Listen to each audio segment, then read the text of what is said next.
Hello दोस्तों, स्वागत है हमारे यूट्यूब चैनल एस्टिगल क्लासेस में। जैसा कि मैंने पिछले वीडियो में क्लास 10th के गणित का प्रश्नावली 1.1 के सवालों पर जो डिस्कशन किया, आज की इस वीडियो में मैं क्लास 10th के ही प्रश्नावली 1.2 के सवालों पर जो है डिस्कशन करूँगा। तो आइए हम क्वेश्चनों को सॉल्व करें। तो पहला प्रश्न दिया गया है कि निम्नलिखित संख्याओं को अभाज्य गुणनखंडों के गुणनफलों में व्यक्त कीजिए। तो दिया गया है 140। क्या दिया गया है? पहला दिया गया है इसमें 140 दिया गया है। तो 140 का हम क्या करेंगे? अभाज्य गुणनखंड करके जो है उसको गुणनफलों के रूप में व्यक्त करेंगे। तो आइए देखते हैं हम इसको कैसे करते हैं। सबसे पहले हम क्या करेंगे कि 140 को भाग करेंगे 2 से, क्योंकि अभाज्य गुणनखंड 2 होता है। तो यहाँ 2 से भाग करेंगे तो हमारा आएगा 70। कितना आएगा? 70। 2 सत्ते 14, 2 जीरो हम 0। अब यहाँ फिर 2 से कटने वाला है, ठीक है। तो 2 तिहाई 6 और 1 इधर गया 5, 10 हो गया। 2 पंचे का 10 कट जाएगा। अब यहाँ पर देखें तो 5 से कटेगा, कैसे कटेगा? ये 5 से कटेगा, 5 सत्ते का 35, फिर 7 से कटेगा, 7 एकम 7। मतलब ये वेरी सिंपल लीजिए, क्लास 6 या 5 का है, जो कि आप पहले से समझ चुके होंगे और जानते होंगे। तो इस प्रकार से हम इस क्वेश्चन को लगाते हैं। तो अब हम क्या करेंगे कि 140 को लिखेंगे 2 इंटू 2 इंटू का 5 इंटू का 7 कर लेंगे, ठीक है। अब यहाँ पर देखें 2 गुणे 2 लिखा हुआ, तो इसका मतलब हमें ये है कि 2 की पावर हम 2 लिख सकते हैं। कहने का मतलब 2 स्क्वायर इंटू 5 इंटू 7, यही हमारा जो इस क्वेश्चन का आंसर होगा, ठीक है। आप समझ चुके होंगे। हमारा दूसरा क्वेश्चन दिया गया है 156। क्या दिया गया है? 156। आप इस कार्य को जो है रफ में करेंगे। कहाँ करेंगे? रफ में करेंगे। अगर आप डायरेक्टली कर ले हैं तो इसको डायरेक्टली कर सकते हैं, ठीक है। अब हम समझते हैं दूसरे सवाल को। दूसरा सवाल भी एकदम वेरी सिंपल लीजिए है, जो कि आप आराम से लगा सकते हो। दिया गया है 156। तो 156 का गुणनखंड करने के लिए बहुत इजी है। यहाँ पर लास्ट में देखते हैं सम संख्या, इसलिए हम 2 से काटते हैं। कैसे काटते हैं? 2 से काटते हैं। 2 सत्ते का 14, 2 अट्ठे का 16। फिर लास्ट में देखो सम संख्या है तो 2 ही से काटेंगे, तो 2 से काटते हैं। फिर तो हो जाता है 2 तिहाई 6, 2 नवा 18। अब यहाँ पर देखें तो हमारा जो है 3 से आराम से कटेगा, क्योंकि 3 का ये विभाज्य, तो ये हो जाएगा 3 एकम 3, 3 तिक्का 9। अब ये देखो 13 आ गया। 13 तो 13 से कटेगा, तो 13 एकम का 13, ये कट गया। तो हमारा 156 का जो आया वो आ गया 2 इंटू 2 इंटू का 3 इंटू का 13। तो ये हो जाएगा 2 स्क्वायर इंटू 3 इंटू का 13। तो इस प्रकार से हम क्वेश्चन को लगाते हैं और यही उस क्वेश्चन का जो है आंसर होगा। अब हम जो है इसी प्रकार से तीसरे क्वेश्चन की ओर बढ़ते हैं। तीसरा क्वेश्चन दिया गया है 3825। क्या दिया गया है? 3825। 3825 तीसरा है, जो कि पहले का तीसरा दिया गया है 3825। 3825 को हमें जो है अभाज्य गुणनखंडों के रूप में जो है व्यक्त करना है। तो आइए देखते हैं हम इसका क्या करेंगे। अभाज्य गुणनखंड करने के लिए जो है इसका गुणनखंड करेंगे 3825। तो इसका गुणनखंड करेंगे। यहाँ पर देखिए तो पहले चेक करते हैं 2 से। तो 2 से यहाँ पर देखें तो लास्ट में यहाँ पर विषम संख्या है, इसीलिए यहाँ पर 2 से नहीं कटने वाला है। अब यहाँ पर हम देखते हैं 3 से। तो 3 से चेक करने के लिए क्या फार्मूला होता है कि हम सभी संख्याओं को जोड़ लें। क्या कर लें? जोड़ लें। तो अगर जोड़ने पर 3 का हमें जो है गुणज प्राप्त होता है, अर्थात कहने का मतलब उसमें 3 कॉमन आता है, तो वह हमारा जो है 3 से विभाज्य होता है। जैसे कि हम यहाँ पर जोड़ें 8 3 11, 11 2 13 और 13 5 कितना हो जाएगा? 18 हो जाएगा। कितना हो जाएगा? 18 हो जाएगा। देखते हैं कि भैया 3 से विभाजित होता है कि नहीं होता। तो देखते हैं जो 3 से पूर्णतया विभाजित हो रहा है, इसका मतलब ये होता है कि हमारा जो है 3 से कट जाएगा। तो हम इसको जो है 3 से आराम से काट देंगे। 3 एकम के 3, और ये देखो कटेगा 3 दूनी का 6, 2 इधर गया 22 हो गया। 3 सत्ते का 21, 1 बचा 1 इधर गया, 3 पचे 1 का 15 होगा, ठीक है। अब यहाँ पर देख सकते हैं। अब उसके बाद देखें तो यहाँ पर भी 3 से कट जाएगा, क्योंकि जोड़ने पर देखो 2 1 3 3 और 7 3 10 5 15 15 आया। जोड़ने पर कितना है? 15 आया। और 15 किसके पारे में आता है? 3 के, मतलब 3 से पूर्णतः विभाजित हो जाता है। इसीलिए जो है यह भी 3 से कट जाएगा। ये भी 3 से गया। 3 चौक का 12, ठीक है। 3 दूनी का 6 और 3 पचे का 15। अब यहाँ पर जोड़ते हैं, फिर से जोड़ते हैं, एक बार देखते हैं 3 से कटता नहीं कटता है। तो 4 2 6, सॉरी 4 2 6 6 5 का क्या हो जाएगा? 11 हो जाएगा। यहाँ पर ये 11 जो है 3 के पहाड़े में नहीं आता, कहने का मतलब जो है 3 से अगर 11 विभाजित करेंगे तो पूर्णतः नहीं घटेगा। तो अब यहाँ पर क्या ऑप्शन बचा, 5 बचा है। तो लास्ट में तो 5 है या 0 है तो वो 5 से विभाजित हो जाता है। तो यहाँ पर हम 5 से विभाजित करेंगे, ठीक है। 5 8 का 40 बचा हमको 25 हो जाएगा। यहाँ 40 होगा, 2 इधर जाएगा तो 25 हो जाएगा, तो बचा हमका 25 हो जाएगा। फिर से 5 से कटेगा तो फिर से 5 से काट देते हैं, तो 5 एकम का 5, ठीक है। और 3 उधर गया तो 5 सत्ते का 35 हो गया, ठीक है। अब ये तो 17 किसी ने कटता है इसलिए स्वयं से कट जाएगा, क्योंकि यह स्वयं एक अभाज्य संख्या होती है। 17 एकम 17 कट जाएगा, ठीक है। तो यहाँ पर हमने क्या किया, 3825 इक्वल टू लिख सकते हो 3 गुणे 3 गुणे का 5 गुणे 5 गुणे का 17, ठीक है। तो 3 स्क्वायर इंटू 5 स्क्वायर इंटू 17, यही इस क्वेश्चन का जो है आंसर होगा। हम बार बार बता रहे हैं कि इसको हमें जो है रफ कार्य में ही करना होता है, ठीक है। आगे बढ़ते हैं। आगे दिया गया है हमारा नेक्स्ट क्वेश्चन दिया गया है 5005। क्या दिया गया है, 5005। 5005। अब हम इसका गुणनखंड करेंगे, दिया गया 5005। तो 5005 को हम काटने के लिए किससे काटेंगे, तो 5 से पहले काटेंगे, क्योंकि लास्ट में हमारा 5 दिया गया है। 3 से कटेगा नहीं, क्योंकि 5 का 5 मतलब 5 5 जोड़ेंगे 2 10 हो जाएगा, और 10 जो है 3 से विभाज्य नहीं होता है। तो कहने मतलब यहाँ पर हम 5 से काटने वाले हैं, तो 5 से कटेगा तो ये 5 एकम 5 होगा, 5 एकम 0, 5 एकम 5 एकम 5 होगा, ठीक है। अब यहाँ पर देखें तो ये किससे कटेगा, तो हम ये देखते हैं कि लास्ट में किसके पहाड़े में 21 हो सकता है। जैसे 7 3 21, तो मतलब 7 के पहाड़े में होता है, 9 के पहाड़े में होता है, 9 9 81 हो जाता है। तो उसी प्रकार से यहाँ पर 1 है, तो 7 से पहले चेक कर लेते हैं, 7 से चेक करते हैं, 7 से अगर चेक करते तो कट जाता है। तो ये हो जाता है 7 7 7 एकम 7 हो जाएगा, 3 बचेगा, उधर जाएगा 30 हो जाएगा, 7 चौका 28 हो जाएगा, कितना हो जाएगा 28 हो जाएगा, और 7 3 21 बन जाएगा, ठीक है। यहाँ पर ये कट गया। अब यहाँ पर देखें तो ये हमारा जो है 11 से कटेगा, कैसे कटेगा, 11 से कट जाएगा, मतलब 11 से कट जाएगा, तो 11 एकम का 11, 11 3 33, फिर 13 से कटेगा, 13 कम 13 हो जाएगा, ठीक है। तो 5005 का अभाज्य गुणनखंड का गुणनफलों के रूप में हम व्यक्त कर रहे हैं। देखो तो लिख सकते हैं 5 × 7 × 11 इंटू का 13। तो कहने का मतलब जो इसका आंसर होने वाला है 5 × 7 × 11 इंटू 13 होगा। तो इस प्रकार से हमने इस क्वेश्चन को जो है सॉल्व किया। अब इसी क्रम में हमारा दूसरा प्रश्न दिया गया है, पूर्णांकों के निम्नलिखित युग्मों के एचसीएफ और एलसीएम ज्ञात कीजिए तथा इसकी जांच कीजिए कि दो संख्याओं का गुणनफल एचसीएफ गुणे एलसीएम होता है, ठीक है। तो आइए देखते हैं इस क्वेश्चन को हम सॉल्व करते हैं। तो इस क्वेश्चन का पहला क्वेश्चन दिया गया है 26 और 91। क्या दिया गया है, 26 और 91। पहला क्या दिया गया है, 26 और 91। अब 26 का हम गुणनखंड करेंगे, कहने का मतलब अभाज्य गुणनखंड करेंगे। तो 26 का अभाज्य गुणनखंड करने पर हमें प्राप्त होता है 2 गुणे का 2, 2 दूनी 4 हो जाएगा। इसे गलत हो रहा है, 26 का गुणनखंड होगा 13 × 2, ठीक है। क्या होगा 2 × 13, ठीक है, मतलब 2 गुणे का 13 होगा, क्लियर है। अब यहाँ पर देखो 91 क्या होगा, तो 91 होगा 7 गुणे का 13। क्या होगा 91 क्या होगा 7 गुणे का 13, यही हमारा जो है अभाज्य गुणनखंड होगा। तो अब हम इसका क्या निकालते हैं, एचसीएफ और एलसीएम। एचसीएफ मीन्स होता है, ध्यान रखें, एचसीएफ मीन्स होता है highest common factor, highest common factor, और जिसकी हिंदी होती है महत्तम समापवर्तक, महत्तम समापवर्तक, जिसे शॉर्ट फॉर्म हम कहते हैं मासा। क्या कहते हैं, मासा, ठीक है, मासा कहते हैं, क्लियर है।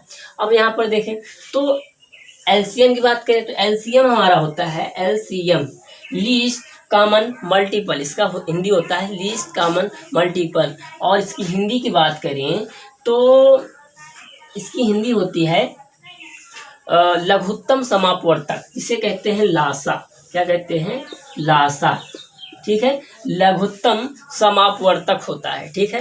तो इस प्रकार से मैं जो इसको जानना जरूरी होता है। तो आइए देखते हैं हम एचसीएफ और एलसीएम कैसे निकालेंगे अभाज्य गुणनखंड के विधि के द्वारा। अभी तो हमने जो है एचसीएफ यूक्लिड विभाजन एल्गोरिथम हमने निकाला था, तो अब देखते हैं अभाज्य गुणनखंड विधि द्वारा। तो देखिए तो दिया गया है 26 = 2 × 13, 91 = 7 गुणे का 13, ठीक है। तो अब हम क्या करेंगे, इसमें हम निकालेंगे एचसीएफ। क्या निकालेंगे, HCF 26 और 91 का हम निकाल रहे हैं HCF। देखिए यहाँ पर ध्यान से देखना, इसमें देखते हैं, इस दोनों में देखते हैं कि जो कॉमन होता है वो हमारा HCF हो जाता है।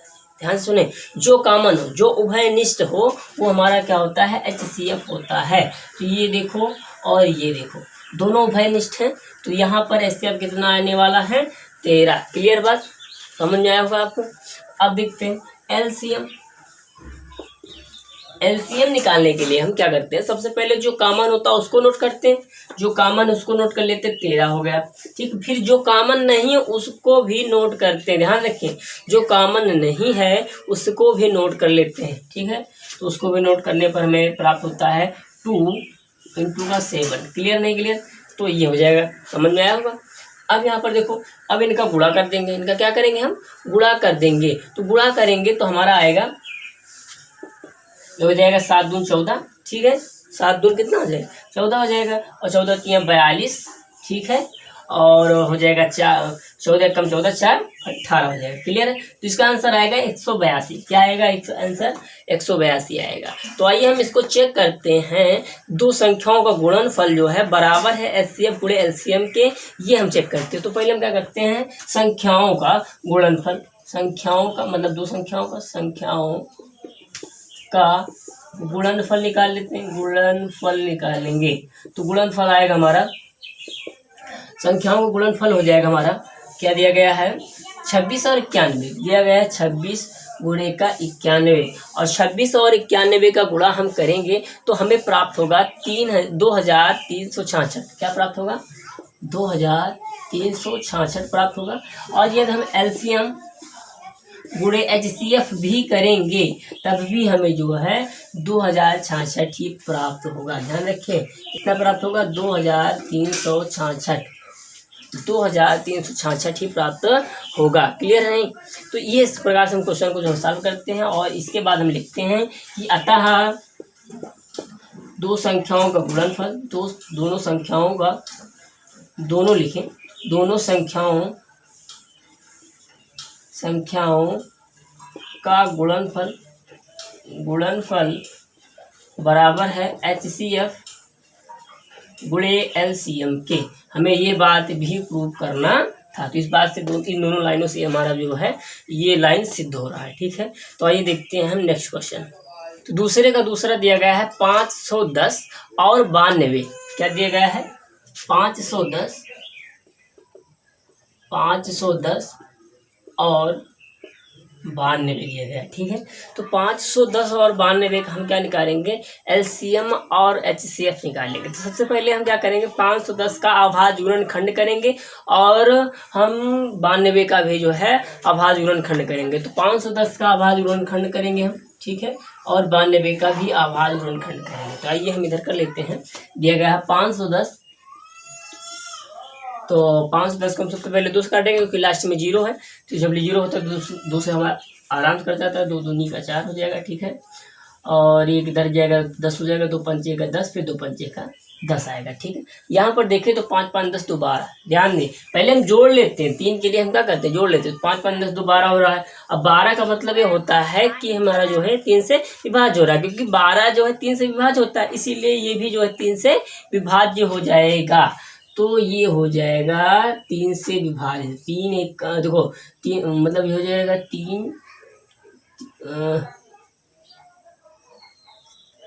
तीनों 8 24। ठीक है, और एक इधर जाएगा 3 5 का 15 हो जाएगा। अब यहाँ पर देखिए तो ये 5 से कट जाएगा, कहाँ से कटेगा, 5 से कटेगा, 5 एक कम 5 और 5 7 का 35, 17 एक कम का 17 कट जाएगा। ठीक है ना, ठीक है, तो इसका आया हमारा 2 × 3 × 5 × 17। ठीक है, आइए देखते हैं 92 का। तो 92 का हम करते हैं, यदि 92 का यदि हम करें तो आएगा 2 से कटेगा, 2 चौको 8, 2 चौक हो जाएगा, 2 चौको 8 हो जाएगा, और उधर जाएगा तो कितना हो जाएगा 12, तो 2 छंग 12। ठीक है, फिर 2 से काट देंगे, 2 दूनी 4 और 2 तिहाई 6, फिर 23 तो हमारा अभाज्य संख्या होता है, इसलिए 23 एक कम का 23, मतलब जो है एक बार जाएगा। तो ये हो जाएगा हमारा 2 × 2 × 30 23। कितना हो जाएगा 23। इन दोनों का हमने अभाज्य गुणनखंड कर दिया। अब हम क्या देखते हैं कि इसमें क्या कॉमन है, क्योंकि पहले हम क्या निकालेंगे, HCF निकालेंगे। क्या निकालेंगे, HCF निकालेंगे, हाईएस्ट कॉमन फैक्टर निकालेंगे। तो इसमें देखते हैं, अर्थात मासा निकालेंगे। तो इसमें हम क्या देखते हैं कि जो जो कॉमन है उसको हम पहले नोट कर लेते हैं। 2 यहाँ पर भी है, 2 यहाँ पर भी है, तो 2 नोट कर लिया। और कुछ बच रहा, देखो 2 और कुछ कॉमन मिला, तो और कुछ कॉमन नहीं मिल रहा है, इसलिए इसका आंसर जो होगा HCF जो होगा वो हमारा 2 ही होगा। आइए देखते हैं एलसीएम कितना होने वाला है। तो पहले जो 2 कॉमन होता है उसको नोट कर लेते हैं। 2 ये देखो कॉमन मिल गया, तो इसको हम नोट कर लिया, ठीक है, इंटू का हो गया। अब जितना बचा है सबको क्या करना है, लिख लेना है। तो लिख लेंगे तो हो जाएगा 3 इंटू का 5 इंटू का 17 इंटू का 2 इंटू 23 इंटू का, बस हो गया, ठीक है। अब इन सभी का क्या करेंगे, हम गुणा कर देंगे। क्लियर है, तो ये हो जाएगा, गुणा करने पर कुल मिलाकर ये आएगा, हमारा आएगा 23,460 आएगा। कितना आएगा, 23,460 आएगा। अब गुणा कर दिया हमने तो 23,460 आ गया। तो एलसीएम का मान कितना हो गया, 23,460। अब हमें क्या करना है, यहाँ पर चेक करना है कि 2 संख्याओं का गुणनफल HCF गुणे एलसीएम के बराबर होता है कि नहीं होता है। तो हम क्या करते हैं, 2 संख्याओं का गुणनफल करते हैं। 2 संख्याओं का गुणनफल, 2 संख्याओं का, दोनों संख्याओं में लिखेंगे यहाँ पर, 2 नहीं, दोनों संख्याओं का गुणनफल निकालेंगे। पहले दोनों संख्याओं का गुणनफल निकालेंगे, तो लिखा है 510 इंटू का 92। अब दोनों संख्याओं का यदि हम गुणनफल करेंगे तो हमें प्राप्त होगा 46,920। क्या होगा प्राप्त, 46,920 आ जाएगा। कितना आएगा, 46,920 आएगा, ठीक है। अब यहाँ पर हम क्या करेंगे, तो अब हम एक चीज़ और निकाल लेते हैं, HCF गुणे का LCM निकाल लेते हैं। क्या निकालेंगे, HCF गुणे का LCM निकाल लेंगे। तो यहाँ पर देखिए, तो 2 इंटू, मतलब HCF का मान कितना 2 और LCM का मान कितना है 23,460 दिया गया है, ठीक है, मतलब 23,460 दिया गया है। तब हम इसका गुणा करेंगे, हो जाएगा 2 दूनी 2 छंग 12, 2 चौको 8, 1 9, 2 तिहाई 6 और 2 दूनी का 4। तो यहाँ पर भी देखो 46,920 यहाँ पर भी है, 46,920 यहाँ पर भी है। इसका मतलब ये हुआ कि दोनों संख्याओं का गुणनफल, दोनों संख्याओं ठीक है, संख्याओं का गुणनफल बराबर है किसके, HCF गुणे LCM के। तो ये बात भी यहाँ पर भी जो है प्रूफ हो रहा है। देखते हैं हमारा तीसरा सवाल क्या दिया गया है। तो तीसरा क्वेश्चन दिया गया है, मतलब जो है दूसरे का तीसरा क्वेश्चन दिया गया है 336 और 54। क्या दिया गया है, 336 और 54, ठीक है। 336 और 54 दिया गया है, ये तीसरा सवाल है, ठीक है। तो 336 का सबसे पहले वो मतलब जो है अभाज्य गुणनखंड करेंगे। 336 का करेंगे, 2 से कटेगा क्योंकि लास्ट में सम संख्या है, 2 1 कम 2, इधर गया 13 हो गया, 2 छंग 12, 2 अट्ठे का 16 बन जाएगा, ठीक है। फिर काटेंगे 2 अट्ठे का 16 हो जाएगा, 2 चौको 8 हो जाएगा, फिर 2 से कटेगा 2 मतलब हो जाएगा 2 चौको 8, 2 दूनी, फिर 2 से कटेगा 2 दूनी 4, 2 1 कम 2 हो जाएगा। फिर यहाँ पर 3 से कटने वाला है तो हो जाएगा 3 से 21, 7 से कटने वाला 7 1 7 हो जाएगा। मतलब यहाँ पर आएगा 336 equal to 2 into 2 into 2 into 2 into 2, मतलब 4 बार है, और इंटू का 3 इंटू का 7 प्राप्त होगा। यहाँ पर देखें ये हो जाएगा 54 इक्वल टू 54 का अगर देखें तो 2 आएगा इंटू का फिर 27 बचेगा, 27 को 3 से काट देंगे, 3 9 हो जाएगा, ठीक है, मतलब 27 आएगा। तो 3 गुणे 3 गुणे 3 लिख सकते हैं, ठीक है, इसको समझ में आया। तो अब हमें देखो यहाँ पर देखो दोनों का हमने क्या किया, उभयनिष्ठ गुणनखंड कर लिया। अब यहाँ पर देखें मतलब जो अभाज्य गुणनखंड कर लिया, तो यहाँ पर हम क्या करेंगे कि HCF निकालेंगे। क्या निकालेंगे, HCF निकालेंगे। दोनों में से HCF निकालते हैं तो क्या करते हैं, कॉमन देखते हैं। तो कॉमन ढूंढे तो देखो कॉमन मिला, और यहाँ पर देखो ये कॉमन मिला, ठीक है, समझ गए होंगे आप। जो कॉमन होता है वही हमारा उसका आंसर होता है। तो ये 3 कॉमन हो गया और 2 कॉमन, हम इसको साथ में ले सकते थे, या फिर इसको मतलब जो कॉमन मिल जाए उसी को हम बाहर कर लेते हैं। तो 2 मिल गए हमें यहाँ पर और 3 मिल गया, कितना आ गया इसका आंसर, 6 आ गया, ठीक है। अब हम निकालते हैं LCM निकालने के लिए सबसे पहले हम क्या करते हैं कि जो कॉमन होता है उसको भी लिख लेते हैं। तो 2 इंटू का 3 लिख लिया, और इंटू जो बचेगा सबको नोट कर लेते हैं, 2 2 2 सबको लिख लो, ऐसे लिख लो, सबको एक साथ में लिख लेते हैं, ठीक है। तो सबको एक साथ में हमने लिख लिया, हो गया 2 तिहाई 6, 6 दूनी 12, 12 दूनी 24, 24 दूना 48 और 48 हो गया। 48 को 7 करेंगे तो 7 8 56 के 6, ठीक है। 7 चौक 28, 28 5 कितना हो जाएगा, 28 5 हो जाएगा 33, ठीक है।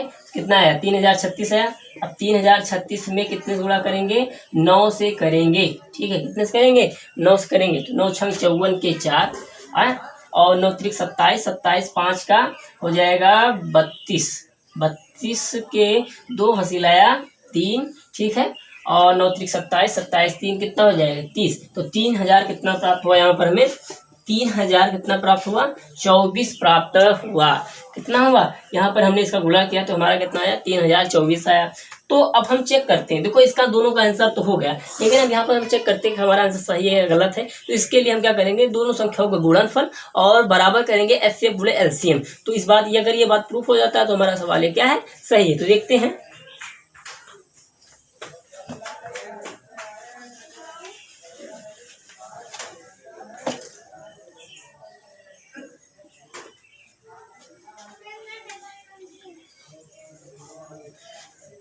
तो यहाँ पर हम करेंगे दोनों संख्याओं का गुणनफल, दोनों संख्याओं का गुणनफल, दोनों संख्याओं का गुणनफल करेंगे तो हमें प्राप्त होगा 336 इंटू का 54।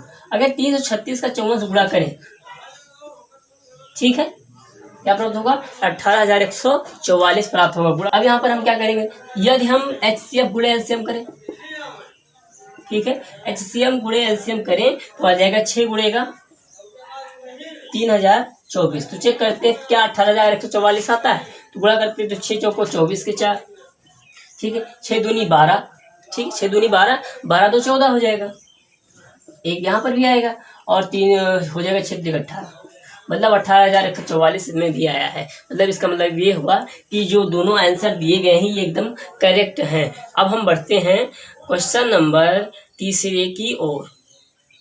तो तीसरा प्रश्न दिया गया है कि निम्नलिखित पूर्णांकों के आभाज्य गुणनखंड विधि द्वारा जो है एलसीएम और एचसीएफ ज्ञात कीजिए। जिसमें से हमारा पहला क्वेश्चन दिया गया है 12 15 21, क्या दिया गया है, 12 15 21। तो 12 15 21 का हम क्या करेंगे, एचसीएफ और एलसीएम निकालेंगे।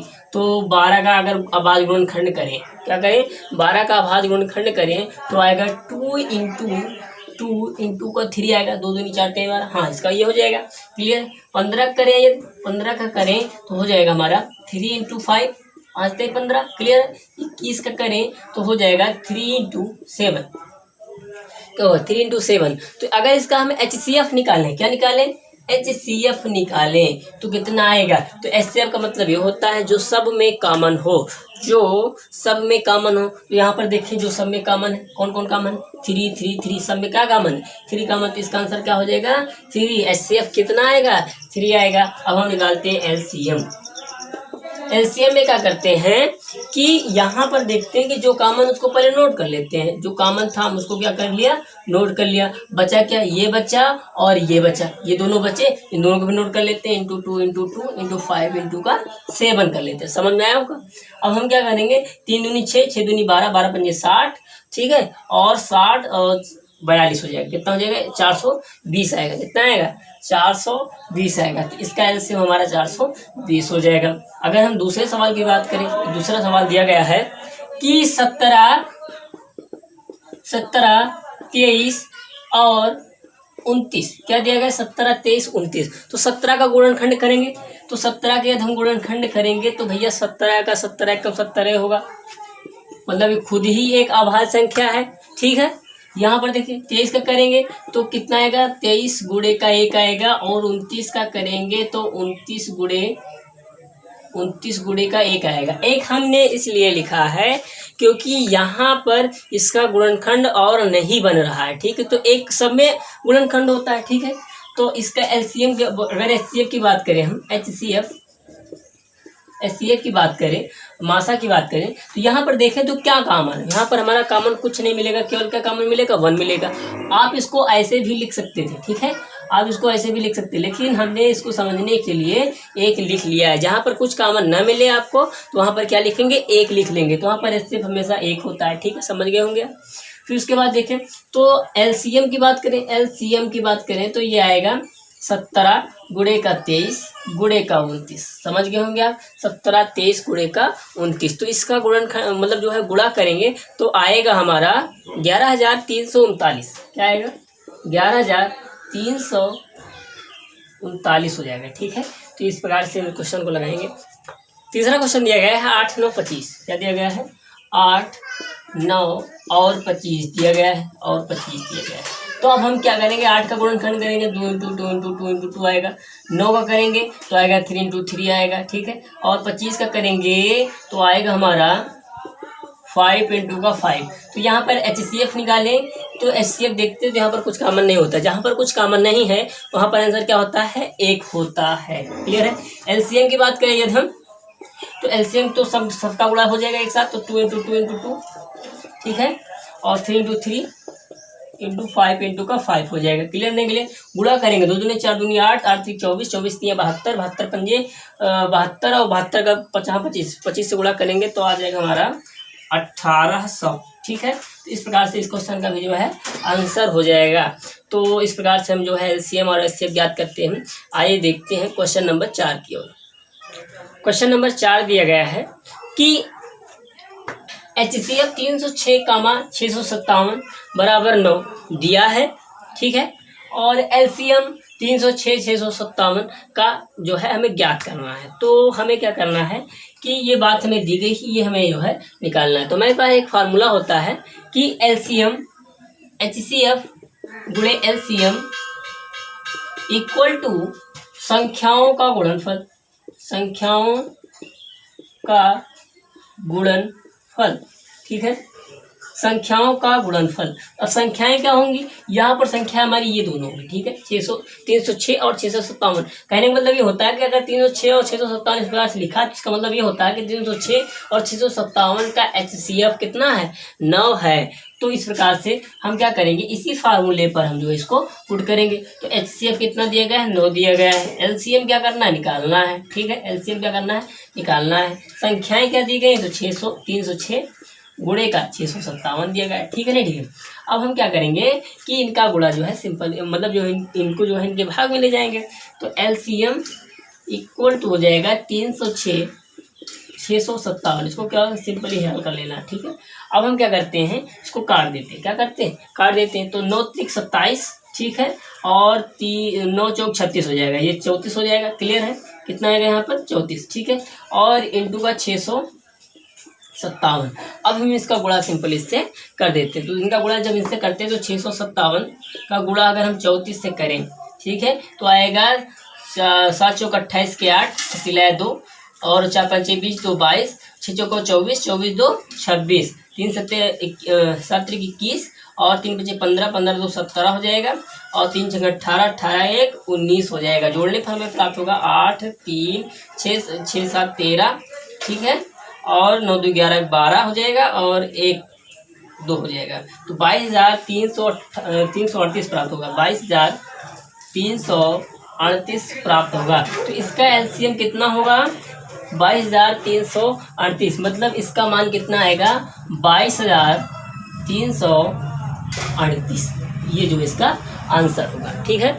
आइए देखते हैं क्वेश्चन नंबर 5।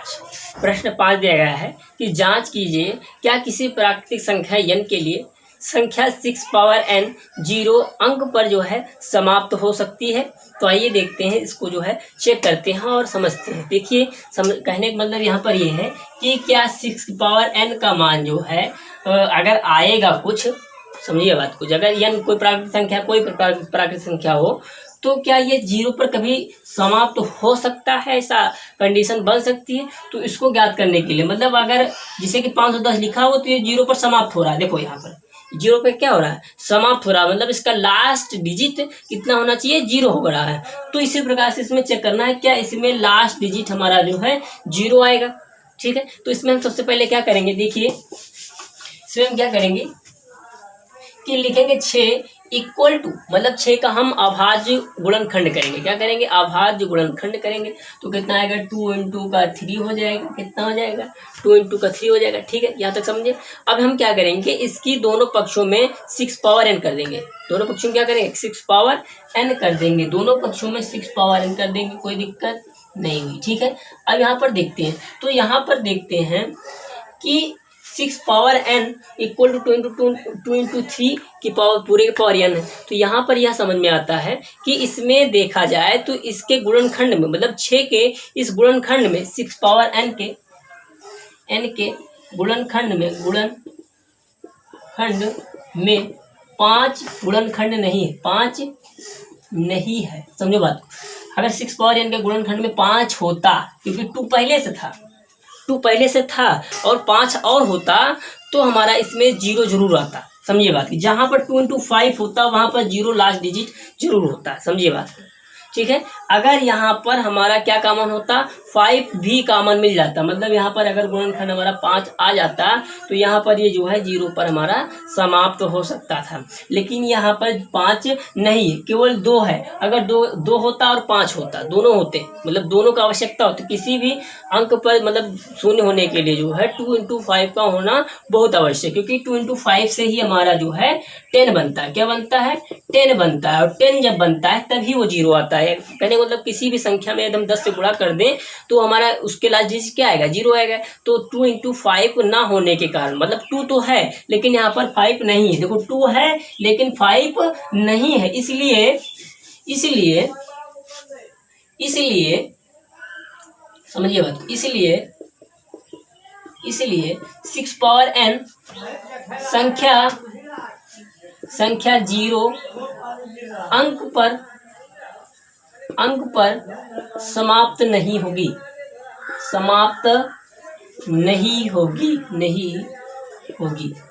ठीक है, समझ गए होंगे आप।